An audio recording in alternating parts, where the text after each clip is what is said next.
High বন্ধুরা, কেমন আছেন সবাই? আশা করি ভালো আছেন। শেখবাড়ির রান্নাবান্নায় আপনাদের স্বাগত জানাই। তো শীত মানেই কিন্তু পিঠে পার্বণ। তো আজ আপনাদের সঙ্গে আবারও একটা নতুন পিঠের রেসিপি নিয়ে চলে এসে দেখতে পাচ্ছেন। আজকে আপনাদের সঙ্গে শেয়ার করব পুলে পিঠের রেসিপি। আর দুই রকম স্বাদের পিঠেই করে আপনাদেরকে দেখাবো, মিষ্টি পুলে পিঠা নারকেলের আর ঝাল পুলে পিঠা ডালের। তো ভিডিওটি প্রথম থেকে শেষ পর্যন্ত দেখতে থাকুন, আর ভালো লাগলে অবশ্যই চ্যানেলটিকে সাবস্ক্রাইব করুন। তো চলুন বেশি কথা না বাড়িয়ে রেসিপিটি শুরু করি।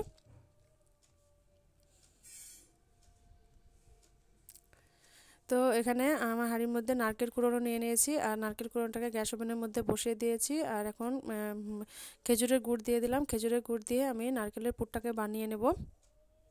তো এখানে আমি ঝোলা খেজুরের গুড় ব্যবহার করেছি, আপনারা চাইলে কিন্তু বাটি খেজুরের গুড় দিয়েও করতে পারেন। তো অনবরত নাড়াচাড়া করে নারকেলের পুরটাকে আমি বানিয়ে নিচ্ছি। এই দেখুন নারকেলের পুরটাকে বানিয়ে নিয়েছি। এখন গ্যাস ওভেনের মধ্যে আমি কুকার বসিয়ে দিয়েছি, আর ডালের পুরটাকে বানিয়ে নেব। কুকার বসিয়ে দিয়েছি, কুকারের মধ্যে আমি দিয়ে দিলাম সরিষার তেল, আর তার মধ্যে দিয়ে দিয়ে পেঁয়াজ কুচিটাকে সামান্য একটু নাড়াচাড়া করে আদা রসুনের পেস্টও দিয়ে দিলাম। সব কিছুকে নাড়াচাড়া করে নিয়ে এখন শুকনো মশলাগুলোকে অ্যাড করছি। হাফ টেবিল চামচ জিরে ধনে গুঁড়ো, হাফ টেবিল চামচ লঙ্কা গুঁড়ো, হাফ টেবিল চামচ হলুদ গুঁড়ো, আর স্বাদ মতো লবণ দিয়ে দিলাম। তো সব মশলাটাকে ভালো করে কষিয়ে নিয়ে কলাইয়ের ডালটাকে আমি এখানে কলাইয়ের ডালের পুর বানাবো। কলাইয়ের ডালটাকে ধুয়ে কুকারের মধ্যে ভালো করে নাড়াচাড়া করে জল দিয়ে দেবো। তো পরিমাণ মতন জল দিয়ে দেবো। সব কিছুকে ভালো করে কষিয়ে নিলাম, পরিমাণ মতন জল দিয়ে দিলাম, আর তার মধ্যে আমি দিয়ে দেবো দুটো কাঁচা লঙ্কা চেরা। তো লঙ্কা চেরা দিয়ে দিয়েছি। এখন ঢাকনা দিয়ে ডালটাকে রান্না করে নেব। এদিকে আমি পিঠের জন্য ডো বানাবো। তো ডো বানানোর জন্য এখানে জল দিয়ে দিয়েছি কড়াইয়ের মধ্যে।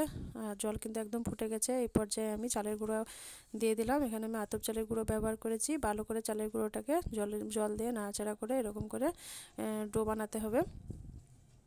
তো ডো বানানো হয়ে গেছে। এখন আমি একটা পাত্রে ঢেলে নিচ্ছি। তারপরে অল্প অল্প জল দিয়ে এরকম করে ডোটাকে ভালো করে মালিশ করে নিতে হবে। দেখতে পাচ্ছেন এরকম করে ডোটাকে বানিয়ে নিয়েছি। এখন আর এদিকে আমি তরকারিগুলোকেও রান্না করে নিয়েছি। এদিকে ডালের তরকারি তৈরি হয়ে গেছে, এই যে ঠান্ডা করে নিয়েছি। আর এদিকে নারকেলের পুরো রেডি হয়ে গেছে। এখন এরকম লেচি কেটে নেব, আর এরকম করে ভালো করে বলের মতন তৈরি করে নেব।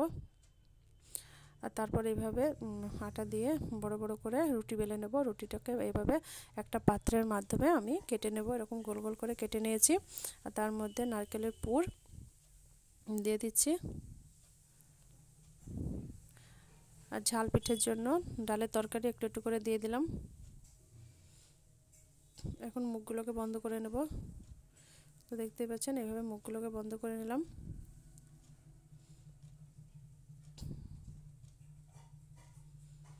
এইভাবে আমি সবগুলোকে বানিয়ে নিয়েছি।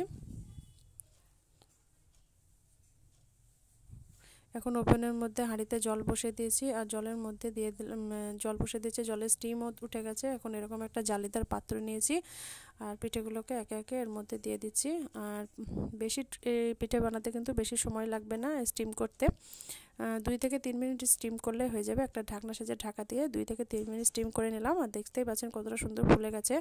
এভাবে সবগুলোকে বানিয়ে নিয়েছি। বানিয়ে একটা প্লেটের মধ্যে পরিবেশন করে আপনাদেরকে দেখাচ্ছি। দেখুন, তো একটা ভেঙে আপনাদেরকে দেখিয়ে দিচ্ছি। দেখুন কতটা সুন্দর লাগছে। যতটাই সুন্দর লাগছে খেতেও কিন্তু অসাধারণ স্বাদের এই পিঠে। একটা ঝাল পিঠে ভেঙেও আপনাদেরকে দেখিয়ে দিচ্ছি। দেখুন ঝাল পিঠেটা কতটা সুন্দর হয়েছে, আর খেতে তো অসাধারণ স্বাদের হয়েছিল। তো রেসিপিটি ভালো লাগলে লাইক কমেন্ট শেয়ার করবেন, আর অবশ্যই চ্যানেলটিকে সাবস্ক্রাইব করবেন। সবাই ভালো থাকবেন।